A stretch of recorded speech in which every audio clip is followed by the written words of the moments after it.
Hello guys! So, di ata ron sa Bukirang Barangay sa Dalagit, Cebu.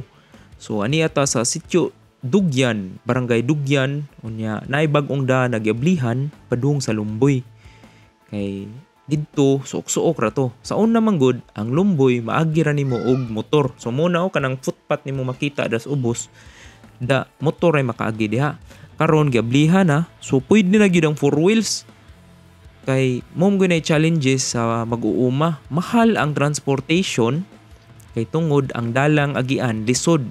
Kaning dala na hopefully maka benepisyo na ni sa atong mga farmers kay dali na lang man nila madala ang ilang ilang mga ani didto sa tabuan para mabaligya.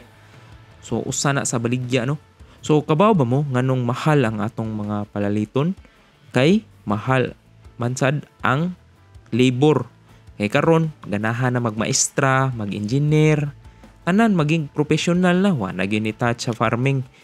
Pero kung makita ninyo, kana magong farming, muna pinaka-basic na to. Kaya pagkaon, tanan, mupalit yung pagkaon.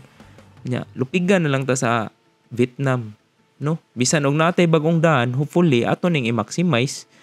Kay para magamit yun nato og mabarato ang ato ang pagkaon. Kay kani manggong profesyon na magmaestra ka, mag-engineer, wanay ganahan mo hikap sa yuta. Wanay maganahan mabuling. Unya, ang atong pagkaon, nagkamahal. Kana, sustainable ba na sa future? Kana, mo gina akong advice sa mga younger generation na hopefully, naagyapoy mag-farming. Kay karon wa naging mga kat og lubi ng mga batanon. Butong na lang. Pero kung farming yun mo ha, diha ka mamilyonaryo. Kay kani manggong pag-farming, diri ka, mura kag magprinta sa imo ang kwarta. Simple lang kayo na concept ang farming. Pero, diha gyud ang pinaka-noble kay ikaw may mopakaon sa imong isig ka tawo, isig ka Pilipino sa farming.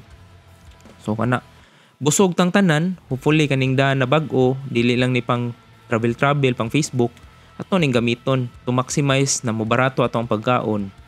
Okay, so manguli sa ta kay Dianas Dugyan. Balik na ta. Ug ayaw kalimot like and subscribe.